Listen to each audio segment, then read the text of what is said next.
Tu es bien installé? Mhm. Donc aujourd'hui, je te propose de lire un peu de Proust. Ah bon? On est dans Sodome et Gomorrhe. Tu te souviens un peu? Non. Tu vas voir, ça va revenir.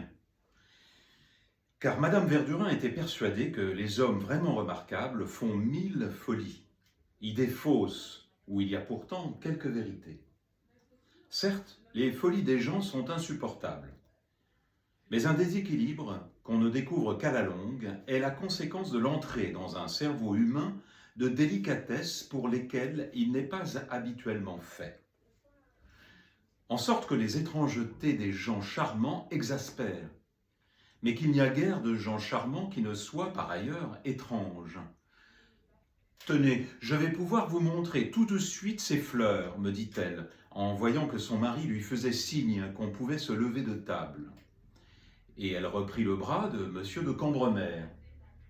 M. Verdurin voulut s'en excuser auprès de M. de Charlus. Dès qu'il eut quitté Mme de Cambremer, et lui donner ses raisons, surtout pour le plaisir de causer de ces nuances mondaines avec un homme titré, momentanément l'inférieur de ceux qui lui assignaient la place à laquelle il jugeait qu'il avait droit. Mais d'abord il tint à montrer à M. de Charlus qu'intellectuellement, il l'estimait trop pour penser qu'il pût faire attention à ces bagatelles. « Excusez-moi de vous parler de ces riens, commença-t-il, car je suppose bien le peu de cas que vous en faites. Les esprits bourgeois y font attention, mais les autres, les artistes, les gens qui en sont vraiment, s'en fichent.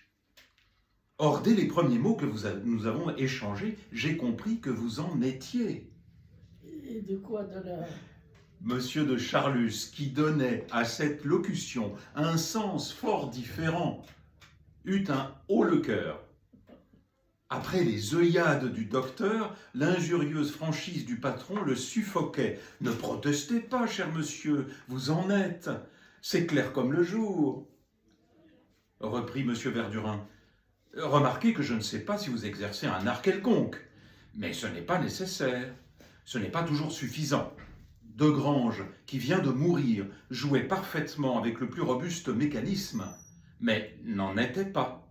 On sentait tout de suite qu'il n'en était pas. Brichot n'en est pas. Morel en est. Ma femme en est. Je sens que vous en êtes. »« Qu'alliez-vous me dire ?»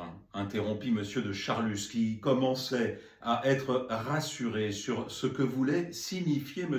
Verdurin, mais qui préférait qu'il criât moins haut ces paroles à double sens. « Nous vous avons mis seulement à gauche, répondit M. Verdurin.